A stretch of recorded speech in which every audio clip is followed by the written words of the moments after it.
Eh bien bonjour à tous, on se retrouve pour une vidéo pour une review d'un set Lego Star Wars intitulé le 75099, donc c'est celui-ci. Donc c'est un set tiré du coup de Star Wars 7, donc sorti en 2015 pour la valeur de 39,99 €, 29,99 € pardon, pour 139 pièces, non 193 pièces pardon, j'y ai arrivé. Donc c'est un speeder du coup tiré du film comme je l'ai dit de Star Wars 7, donc c'est le speeder de Rey. Il est accompagné du coup de deux figurines. Pour l'époque, 29,99 € ça restait assez raisonnable. Il y a beaucoup de poussière. Donc voilà, donc passons à la présentation du coup du véhicule, enfin le speeder.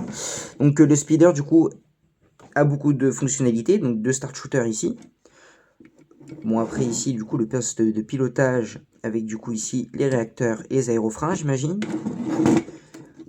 Ici nous avons du coup une petite rangement dans le speeder, donc il est composé du coup normalement de deux choses.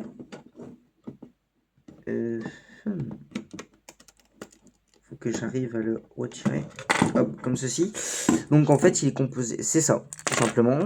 C'est une caisse avec du coup la planche, on va dire de surf, de sable, de Rey. Donc dans cette caisse il est composé du coup les cartouches du coup des start shooters que j'ai présenté il y a quelques minutes, quelques secondes plutôt. Et du coup la planche de surf du sable de Rey qu'il utilise dans Star Wars 7. Donc voilà, voilà, il n'y a que ça comme rangement. Deuxième type de rangement, un rangement d'armes. Ici du coup le bâton de Rey, une arme, une scieuse, j'ai plus le nom en tête, et du coup ici des jumelles.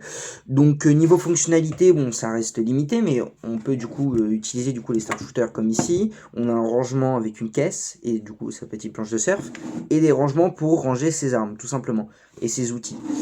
Je vous montre de différents côtés.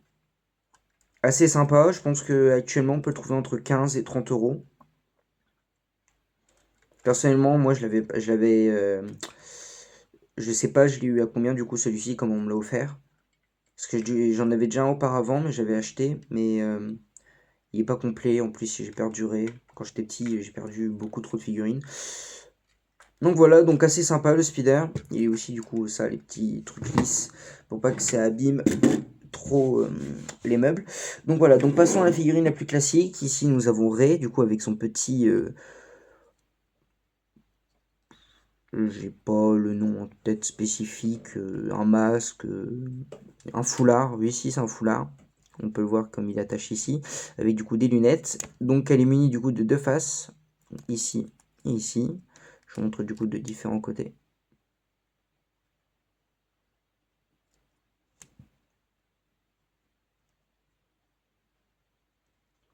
Voilà. Puis nous avons un personnage que je ne connais pas, qui doit être apparu dans Star Wars 7. Ça fait très longtemps que je n'ai pas regardé Star Wars 7. Je l'ai noté parce que je connaissais pas son nom. C'était Uncars, avec apostrophe S, donc Uncars, hein, je sais pas trop, moi et l'anglais, c'est zéro. Du coup, Uncars Tug, c'était marqué ça sur la boîte, donc voilà. Donc c'est un pillard. Donc nous avons du coup ici muni de son pied de biche doré, assez stylé. Et il est muni du coup de qu'une seule face de tête, comme je vous montre, voilà, ça donne quoi. Et avec son petit chapeau, du moins sa cagoule. Attendez, sa tête, elle n'était pas très bien droite.